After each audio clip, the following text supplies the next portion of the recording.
Hello दोस्तों, स्वागत है आपका यूट्यूब परिवार पे। अपने कर रहे हैं दिल्ली पुलिस कांस्टेबल 2025 की तैयारी। आज अपना प्रैक्टिस सेट नंबर 6 है। टोटल 50 क्वेश्चन करेंगे। आपके कितने सही होते हैं अंत में कमेंट करके ज़रूर बताइएगा। ज़्यादा टाइम वेस्ट नहीं करते हुए आज का पहला प्रश्न करते हैं। खेलों को प्रोत्साहन देने वाले सर्वोच्च निकाय भारतीय खेल प्राधिकरण की स्थापना किस वर्ष की गई थी? भारतीय खेल प्राधिकरण की स्थापना की गई थी, वो की गई थी 1984 में। और इसका मुख्यालय कहाँ है? मुख्यालय, तो मुख्यालय आप बोलोगे ये है नई दिल्ली में। ठीक है, कुछ एक और बातें करते हैं। इसका जो भारतीय खेल प्राधिकरण मंत्रालय है, संबंधित मंत्रालय, वो कौन सा है? संबंधित मंत्रालय है वो है युवा और खेल मंत्रालय। ये इसका संबंधित मंत्रालय है। भारतीय ओलंपिक संघ, भारतीय ओलंपिक संघ, इसकी स्थापना 1927 में होती है और मुख्यालय है नई दिल्ली में। ठीक है, एक बात और ध्यान रखना, जो भारतीय फुटबॉल महासंघ है, भारतीय फुटबॉल महासंघ, इसकी स्थापना कब होती है? इसकी स्थापना होती है 1937 में और इसका भी मुख्यालय कहाँ है? नई दिल्ली में। ठीक है, ये बातें ध्यान में रखना साथियों। प्रश्न नंबर 2 देखिए। एक फुटबॉल मैच की 2 बार बराबर अवधियों तक चलता है। एक फुटबॉल मैच है वो 45 मिनट की 2 बराबर अवधियों तक चलता है, मतलब 90 मिनट का मैच होता है फुटबॉल का। ठीक है, फुटबॉल में खिलाड़ी कितने होते हैं? फुटबॉल में होते हैं 11 खिलाड़ी। एक होता है गोलकीपर, एक गोलकीपर होता है और 10 अन्य खिलाड़ी, ये होते हैं फुटबॉल में। और हॉकी है, बाकी अन्य मैच देख लेते हैं। हॉकी है वो 60 मिनट का खेल होता है। फिर कबड्डी देख लेते हैं। कबड्डी 20-20 मिनट के 2 भाग होते हैं कबड्डी में। और बास्केटबॉल,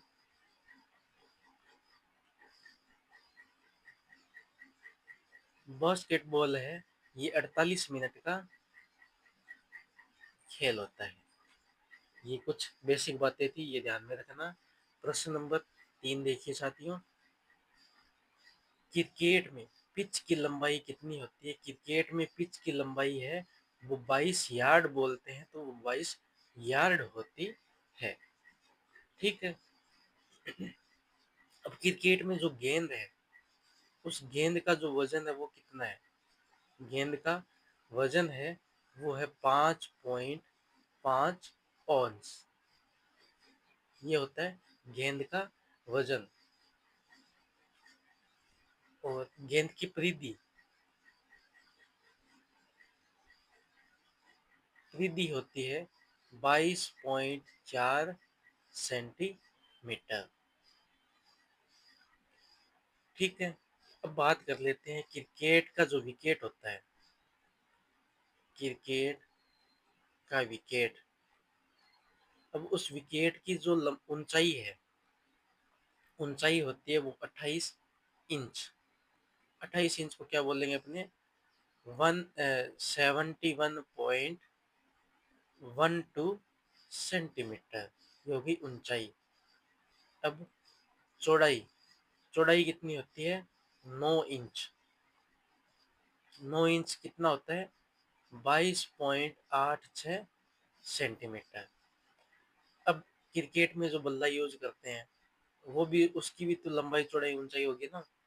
तो बल्ला की लंबाई लंबाई कितनी आप यूज कर सकते हो? 38 इंच। मतलब ये हो जाएगा 96.5 सेंटीमीटर। फिर अब बल्ले की चौड़ाई चौड़ाई है 4.25 इंच। मतलब ये हो गया 10.8 सेंटीमीटर। ये इतनी लंबाई चौड़ाई बल्ले की होती है। विकेट की अपनी देख ली, गेंद का वजन देख लिया, बेसिक बेसिक बातें थी, ये बात हमने कर ली। प्रश्न नंबर 4 देखिए। नेहरू ट्रॉफी नौका दौड़ का आयोजन निम्नलिखित में से किस राज्य में किया जाता है? देखो, नेहरू ट्रॉफी नौका दौड़ का आयोजन है, ये आपका किया जाता है केरल में। तो इसका राइट ऑप्शन हो जाएगा केरल। ठीक है। ये हर वर्ष इस नेहरू ट्रॉफी नौका दौड़ का आयोजन हर वर्ष अगस्त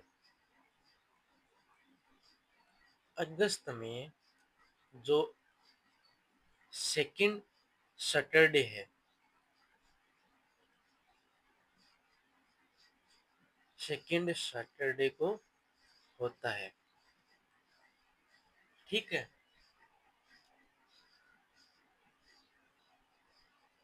अब इसमें कुछ बेसिक बातें और ध्यान में रखने वाली है।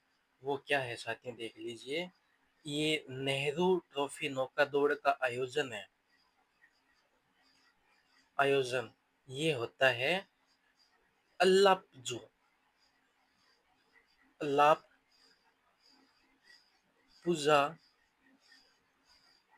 के पास। अलापुजा केरल में एक शहर है, उसके पास एक नदी है। कौन सी? पुनमदा। पुनमदा झील पर। ठीक है, ये ध्यान में रखना। अब कुछ अन्य राज्य हैं, उनके जो खेल आयोजन है वो देख लीजिए। मुर्गों की लड़ाई का आयोजन कहाँ होता है? मुर्गों की लड़ाई ये खेल होता है आपके कर्नाटक में, तमिल में और आंध्र प्रदेश में। ठीक है। फिर एक एक खेल और है, जलकटी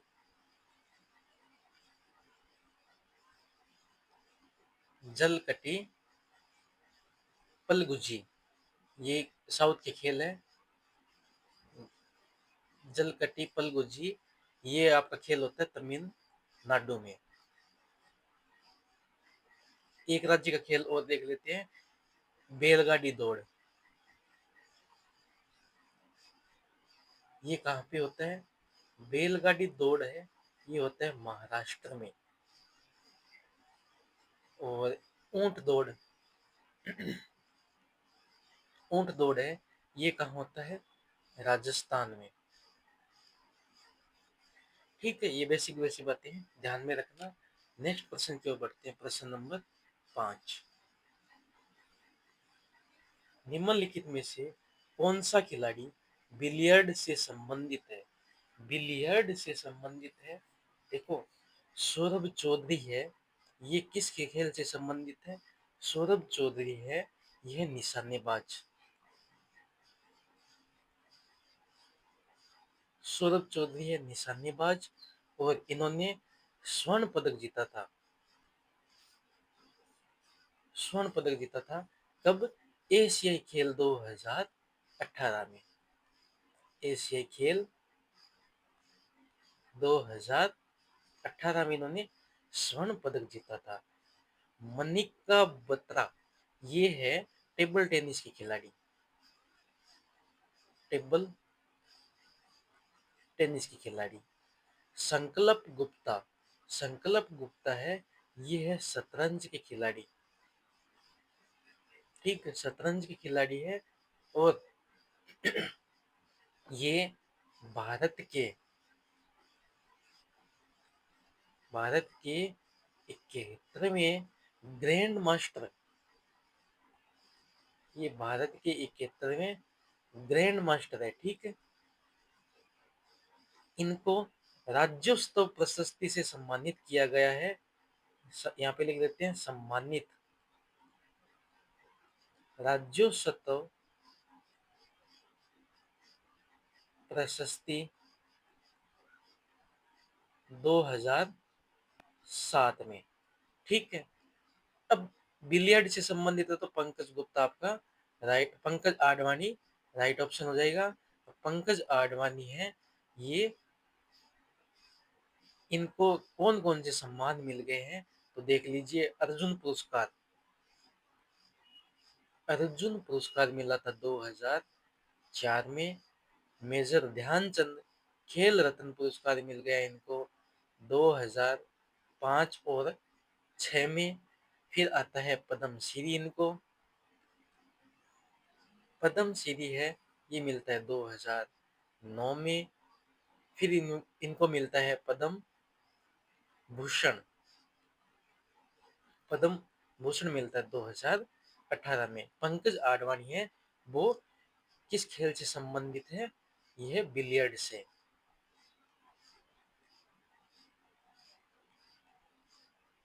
ठीक है, प्रश्न नंबर 6 देखिए। निम्नलिखित में से किस महिला व्यक्तित्व को ओलंपिक में डबल मेडलिस्ट होने का सम्मान प्राप्त है। डबल मेडलिस्ट होने का सम्मान प्राप्त है वो आपकी है पीवी सिंधु। ये किस खेल से संबंधित है, ये है बैडमिंटन से। ये बैडमिंटन खिलाड़ी है, इन्होंने दो दो पदक जीत रखे हैं। एक जीता है रजत पदक, एक जीता हुआ है कांस्य पदक। देखो रजत पदक जीता था रियो ओलंपिक 2016 में, कांस्य पदक जीता था टोक्यो ओलंपिक 2020 में। अब महिला का तो बोल दिया कि डबल मेडलिस्ट, अब बात आ जाए तो पुरुष की, तो पूछ ले कि पुरुष डबल मेडलिस्ट, डबल मेडलिस्ट, तो पुरुष में डबल मेडलिस्ट एकमात्र है वो है सुशील कुमार। सुशील कुमार है, ये है कुश्ती के खिलाड़ी। सुशील कुमार है कुश्ती के खिलाड़ी, इनको भी एक रजत और एक कांस्य पदक मिला है। रजत पदक मिला है लंदन 2012 में, और कांस्य मिला है बीजिंग जो चीन में हुआ था, इनको मिला है 2008 में। ठीक है साथियों, प्रश्न नंबर 7 देखिए। टेबल टेनिस में टेबल की ऊपरी सतह की लंबाई होती है, ऊपरी सतह की लंबाई होती है टेबल में, तो वो होती है 274 सेंटीमीटर। ये राइट ऑप्शन हो जाएगा। और ये टेबल टेनिस है, टेबल टेनिस ये चीन का राष्ट्रीय खेल है। टेबल टेनिस चीन का राष्ट्रीय खेल है। अब टेबल टेनिस है, अब टेबल टेनिस में टेबल की लंबाई चौड़ाई ऊंचाई देख लेते हैं, टेबल का आयाम। ठीक है, अब पहले देख लेते हैं लंबाई। इसकी लंबाई होती है 2.74 सेंटीमीटर। फिर देख लेते हैं चौड़ाई कितनी होती है टेबल की, तो चौड़ाई होती है 1.52 सेंटीमीटर। ऊंचाई कितनी होती है टेबल की, ऊंचाई होती है 0.76 मीटर। ठीक है, देखो टेबल टेनिस है, ये पहली बार कब खेला गया था, पहली बार ओलंपिक में आयोजन, ओलंपिक में टेबल टेनिस का आयोजन पहली बार टेबल टेनिस का आयोजन ओलंपिक में किया गया था, वो किया गया था 1988 सियोल में। ठीक है, प्रश्न नंबर 8 देखिए। 8 नंबर प्रश्न क्या कह रहे हैं कि दुनिया में सबसे पुराना टेनिस टूर्नामेंट कौन सा है? दुनिया में सबसे पुराना टेनिस टूर्नामेंट है वो आपका है विलम्बडन। ठीक है, ये इसका स्थापना हुई थी 1877 में। इसकी शुरुआत हुई थी 1877 में विबलंडन की। ठीक है, अब फ्रेंच ओपन है, इसकी शुरुआत होती है 1891। यूएस ओपन है, इसकी स्थापना होती है, शुरुआत होती है 1881। ऑस्ट्रेलिया ओपन है, इसकी शुरुआत होती है 1905 में। तो सबसे पुराना हुआ विबलंडन। ठीक है, अब इसकी शुरुआत है जून माह के अंत में। जून माह के अंत में तो शुरुआत होती है, यहाँ लिख लेते हैं शुरुआत। ठीक है,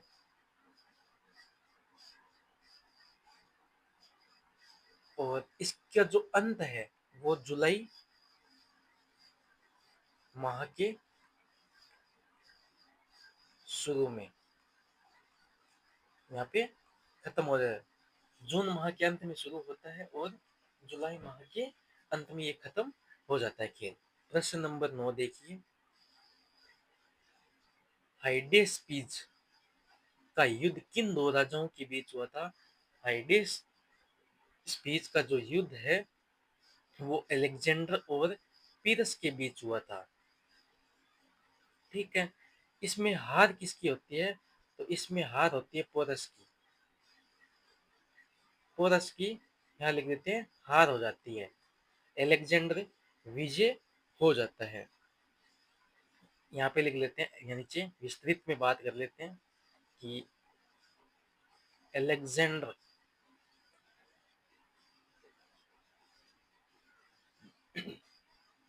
अलेक्जेंडर के साथ युद्ध होता है, पोरस हार जाता है, अलेक्जेंडर जीत जाता है। और ये विस्तता वितस्ता या झेलम, जिसको झेलम नदी के किनारे युद्ध होता है। ठीक है, फिर बात करते हैं कब हुआ था। 326 बीसी में युद्ध हुआ। वितस्ता नदी के झेलम या झेलम नदी के किनारे होता है और 326 बीसी में हुआ था। और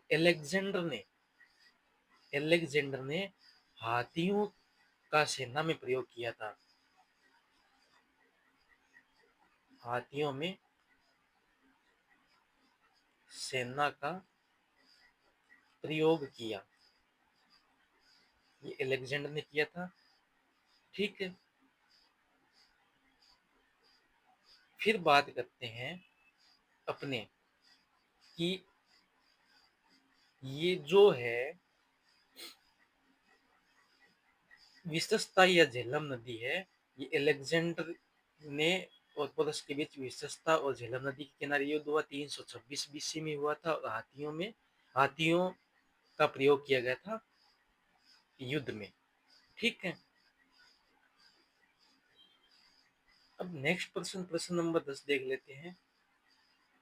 प्रश्न नंबर आपका 10 है, देखिए क्या कहता है।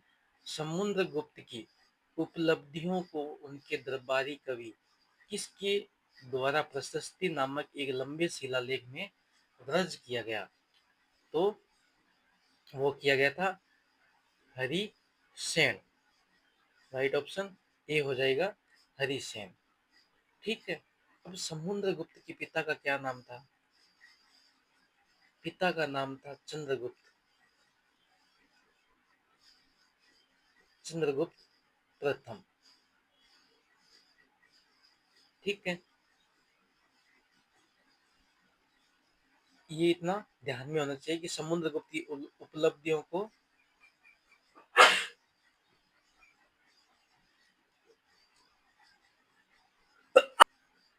नेक्स्ट प्रश्न की ओर बढ़ते हैं। प्रश्न नंबर 11 देखिए। बाघ गुफाओं पर बने चित्रों का संबंध निम्नलिखित में से किस काल से है? तो बाघ गुफाओं पर बने चित्रों का संबंध गुप्त काल से है, तो राइट ऑप्शन डी हो जाएगा। ठीक है। अब बाघ गुफाओं पर बने चित्रों का संबंध ये गुप्त काल से है, और ये है पे कहाँ पे है? ये है ग्वालियर, ग्वालियर मध्य प्रदेश में। ठीक है। ये 9 चट्टानों को काट कर बनाया गया है, 9 चट्टानों को काट कर। ठीक है। तो इसकी स्थापना किसने की थी? स्थापना स्थापना करने वाले थे बौद्ध भिक्षु, बौद्ध बौद्ध भिक्षु दत्तक, ये थे स्थापना करने वाले। अब और अन्य जो आपके बने हुए हैं जो चित्रों के संबंध का काल, वो देख लेते हैं। बाघ गुफाएं ये ग्वालियर एमपी में है, तो एक अन्य बात कर लेते हैं, वो है एक उदावली। उदावली गुफाएं, उदावली गुफाएं ये कहाँ पे है? ये आपके आंध्र प्रदेश में। ठीक है। प्रश्न नंबर, सॉरी इसे में उदावली गुफा ये होगी। फिर एक है बराबर गुफाएं, बराबर गुफाएं ये है बिहार में। फिर 3 नंबर पे बात कर लेते हैं अपने अजंता की गुफाएं। वेरी वेरी इंपॉर्टेंट क्वेश्चन होता है ये। अजंता की गुफा है, ये है महाराष्ट्र में। फिर 4 नंबर पे बात करते हैं महाराष्ट्र में एक और है, वो है आपकी एलोरा की गुफाएं। एलोरा की गुफा वो भी है महाराष्ट्र में। प्रश्न नंबर 12 देखिए। वाकाटक वंश का सीधा संबंध किस गुप्त सम्राट से था? वाकाटक वंश का सीधा संबंध था वो चंद्रगुप्त द्वितीय से था। डी राइट ऑप्शन हो जाएगा। चंद्रगुप्त द्वितीय की जो बेटी थी प्रभावती प्रभावती गुप्त, वो चंद्रगुप्त द्वितीय की बेटी थी। इसका विवाह इसका विवाह होता है वाकाटक वाकाटक नरेश वाकाटक नरेश रुद्रसेन रुद्रसेन सेकंड से। प्रश्न नंबर 13 देखिए। सती प्रथा का पहला अभिलेखीय उदाहरण किस काल में मिलता है? सती प्रथा का पहला अभिलेखीय उदाहरण गुप्त काल में मिलता है। डी राइट ऑप्शन हो जाएगा। एरन अभिलेख एरन अभिलेख ये जारी किया था। जारी करने वाले कौन थे? भानु गुप्त। एरन अभिलेख भानुगुप्त ने जारी किया था। ठीक है। अब यहाँ पे बात कर लेते हैं सती प्रथा। सती प्रथा का अंत सती प्रथा का अंत हुआ 1829 में। ठीक है। किसके प्रयास से किसके प्रयास से अंत हुआ था सती प्रथा का? तो सती प्रथा का अंत हुआ था राजा राम मोहन राय राजा राम मोहन राय के प्रयासों से हुआ था। और किसके समय हुआ था? किसके समय? तो समय था वो विलियम बेटिक का। विलियम बेटिक के समय। ठीक है। प्रश्न नंबर 14 देखिए। गुप्त काल को प्रारंभ करने का श्रेय किसे दिया जाता है? गुप्त काल को प्रारंभ करने का श्रेय जो चंद्रगुप्त आपका प्रथम है, इसको ये श्रेय दिए जाता है। चंद्रगुप्त प्रथम ने राजा रानी का सिक्का, राजा रानी का सिक्का जारी किया था, वो सोने का था, जिसको बोलते दिनार। ठीक है। चंद्रगुप्त प्रथम की उपाधि थी महाराजा धीराज, महाराजा धीराज। ठीक है। चंद्रगुप्त ये सेकंड है। चंद्रगुप्त सेकंड ने जारी किए थे चांदी का सिक्का, चांदी का सिक्का, जिसको बोलते थे रुपयक, चांदी का सिक्का जिसको बोलते थे रुपयक। चंद्रगुप्त सेकंड के समय, चंद्रगुप्त सेकंड के समय चीनी यात्री फाहियान, चीनी यात्री आया था चंद्रगुप्त सेकंड के समय। ठीक है। कुमारगुप्त, कुमारगुप्त ने नालंदा विश्वविद्यालय की स्थापना की थी। कुमारगुप्त ने नालंदा विश्वविद्यालय की स्थापना की थी। प्रश्न नंबर 15 देखिए। राज्य के नीति निर्देशक सिद्धांतों का उल्लेख भारतीय संविधान के निम्नलिखित में से किस भाग में है? भारतीय संविधान के भाग 4 में है। राइट ऑप्शन ए हो जाएगा। ये इसमें आर्टिकल जिसको बोलते अनुच्छेद, अनुच्छेद 36 से लेकर 51 तक है, भाग 4 में है। कहाँ से लिया गया है? ये लिया गया आयरलैंड से, और इसका उद्देश्य है कल्याणकारी,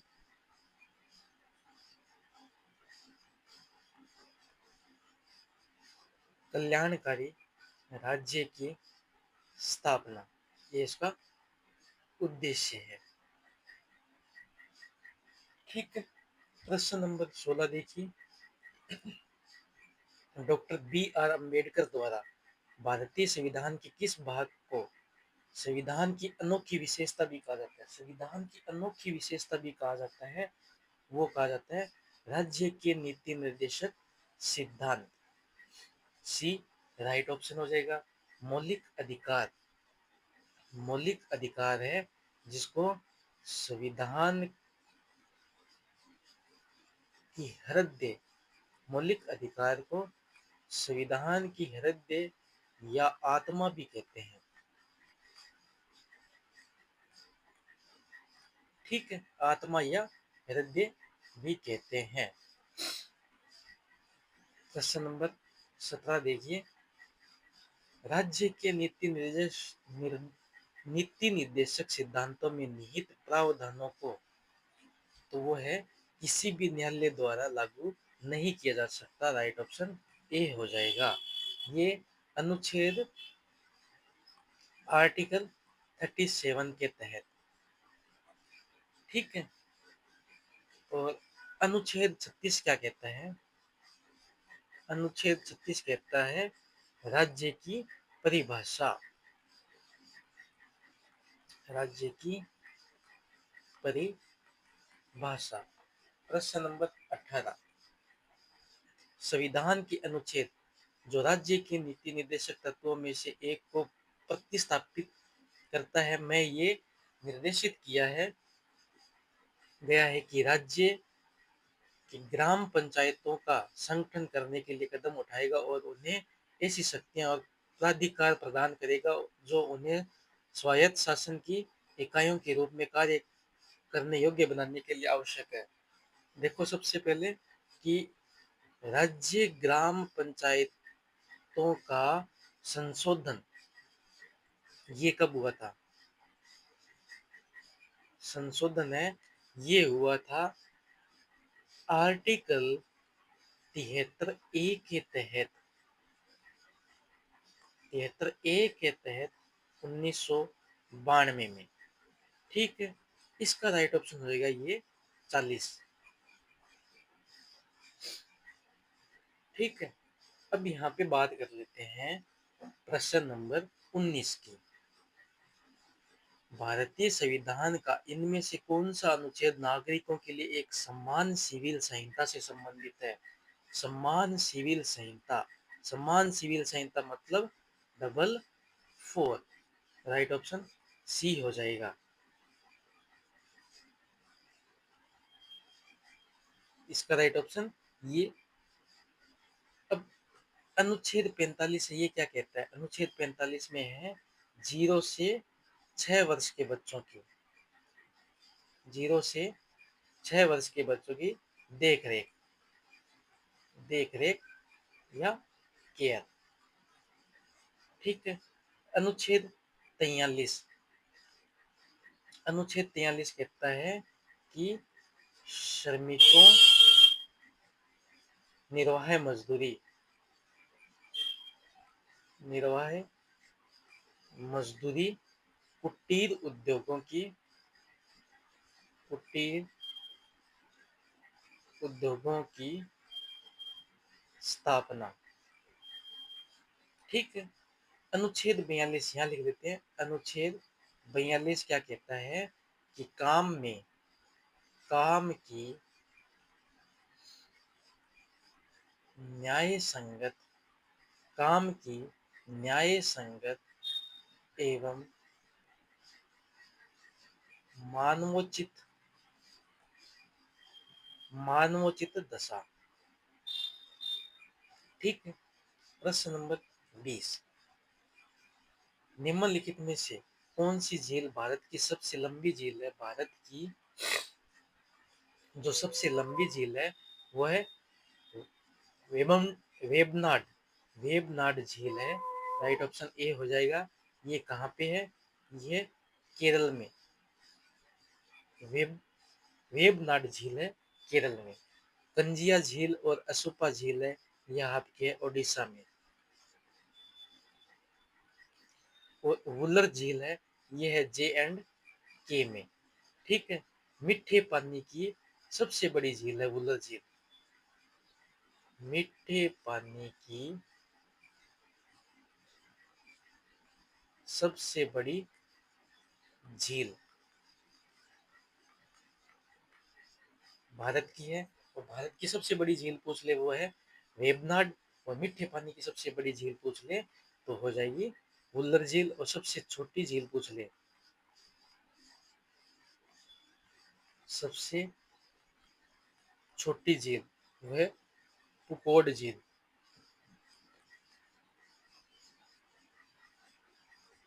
पुकोड झील। तो एक झील है वो बार बार पूछा जाता है, चिल्का झील, चिल्का झील है वो आपके ओडिशा में। प्रश्न नंबर 21, हिमालय की अधिकांश नदियां किस प्रकार की है? हिमालय की अधिकांश नदियां हैं वो आपकी है किस प्रकार की? बारहमासी। बी राइट ऑप्शन हो जाएगा। बारहमासी मतलब जो सभी ऋतुओं में, जो सभी ऋतुओं में बहती हो, जैसे गंगा, सिंधु, ब्रह्मपुत्र। ये हिमालय की अधिकांश नदियां 12 मासी है। ठीक है, प्रश्न नंबर 22, गुजरात का कडाना बांध निम्नलिखित में से किस नदी पे बंधा है? कडाना बांध माही नदी पे बंधा हुआ है। कडाना बांध माही नदी, राइट ऑप्शन ये हो जाएगा कडाना बांध। अब यहाँ पे बात कर लेते हैं मजीरा, मजीरा नदी पे है, वो है सिंगू बांध, सिंगू बांध। मजीरा नदी पे है सिंगू बांध। निजाम सागर,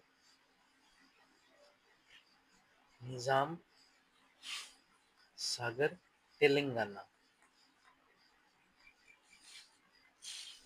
निजाम सागर तेलंगाना। ताप्ती नदी पे है हटनूर, हटनूर बांध, ये पड़ता है महाराष्ट्र में, हटनूर बांध महाराष्ट्र में। फिर आता है उक्काई, उक्काई बांध है, ये आता है गुजरात में। ये दो ताप्ती नदी पे है। फिर आता है साबरमती, साबरमती नदी पे है धरोई, धरोई बांध साबरमती नदी पे है, ये भी है गुजरात में। इसके बाद एक है नागार्जुन बांध,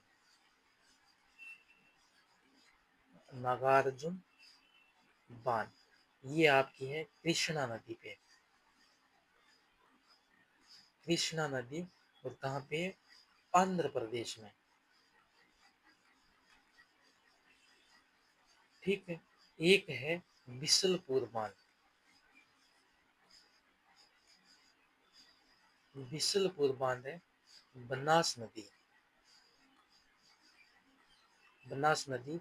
और ये कहाँ है? राजस्थान में।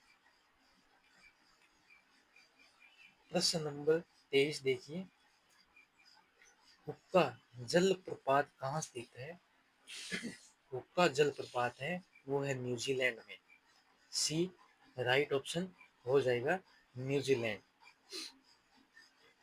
न्यूजीलैंड की एक नदी है वाईकाटो, वाई कोटा नदी, कोटा नदी पे हुक्का जल प्रपात है। ठीक है। अब यहाँ पूछ ले कि विश्व का सबसे ऊंचा जलप्रपात, विश्व का सबसे ऊंचा जलप्रपात पूछ ले तो वो है एंजल, एंजल जलप्रपात है। ठीक है। और पूछ ले कि भारत का पूछ ले सबसे ऊंचा जलप्रपात, तो भारत में है वो है उच्चीकल, उच्चीकल, ये भारत में सबसे ऊंचा जलप्रपात है। प्रश्न नंबर 24 देखिए, 2011 की जनसंख्या घनत्व के घटक के संबंध में निम्नलिखित में से कौन सा एक राज्य असंगत है? तो कौन सा राज्य असंगत है? तो वो है आपका Arunachal Pradesh. Right option D हो जाएगा। जनसंख्या घटक के संबंध, सर्वाधिक जनसंख्या घनत्व बिहार में 1106 किलोमीटर प्रति वर्ग में है। अरुणाचल प्रदेश का जनसंख्या घनत्व है, अरुणाचल प्रदेश का जनसंख्या घनत्व है वो है 17 किलोमीटर प्रति वर्ग में। ठीक है। अगर अपने केंद्र शासित प्रदेश की बात कर लें, केंद्र शासित प्रदेश, तो सर्वाधिक की बात करें तो दिल्ली है, 11,320 प्रति किलोमीटर वर्ग में। और कम की बात करें, कम है अंडमान एंड निकोबार, 46 व्यक्ति प्रति किलोमीटर वर्ग, ये 11,320 है। प्रश्न नंबर 25 देखिए, निम्नलिखित में से किसे तीसरी पंचवर्षीय योजना के लक्ष्यों की प्राप्ति में विफलता का कारण नहीं माना जाता? तो वो प्राप्ति में विफलता का कारण नहीं माना जाता, वह सरकार बदलना। ठीक है। इसका जो तीसरी पंचवर्षीय योजना है, तीसरी पंचवर्षीय योजना कार्यकाल 1961 से लेकर 1966 के बीच, और इसका उद्देश्य था कि भारतीय भारतीय अर्थव्यवस्था को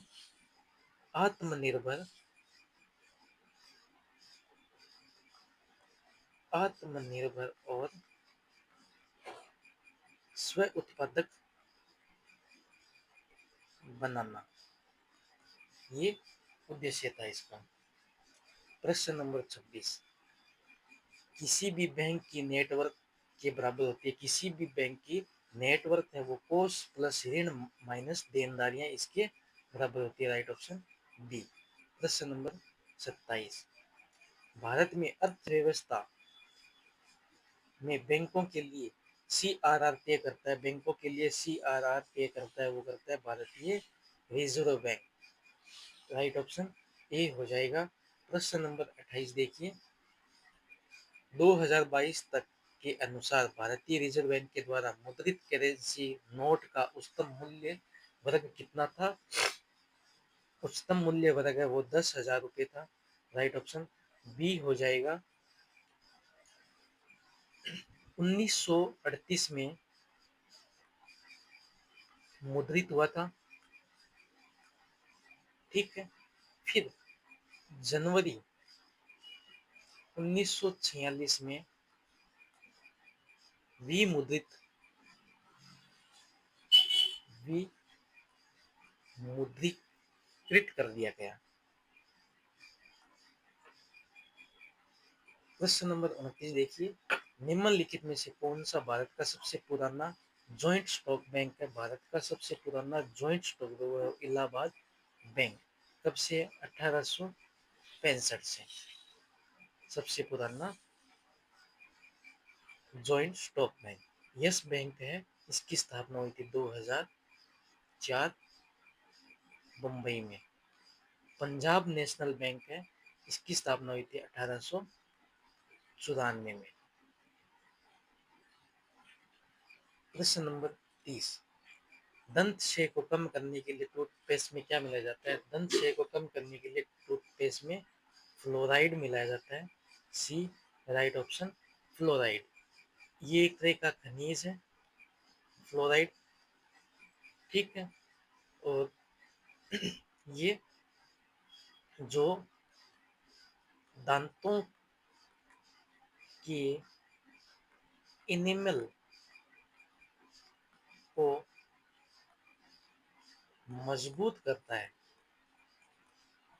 टूथपेस्ट में फ्लोराइड मिला जाता है, जो दांतों पे एक इनेमल की परत होती है वो उसको मजबूत करता है। साथियों, अगर वीडियो अच्छी लगे तो सब्सक्राइब कर लीजिए, ज़्यादा से ज़्यादा शेयर कीजिए। इस वीडियो की जो ये PDF है, PDF आपको टेलीग्राम पे जाके मैथ बाई तंवर सर लिखना है, math by Tanwar sir search करना है, वहाँ पे आपको PDF मिल जाएगी। टेलीग्राम चैनल आप ज्वाइन कर लीजिए, जितनी भी क्लास होती है दिन में वो सभी आपको PDF वहाँ मिल जाएगी।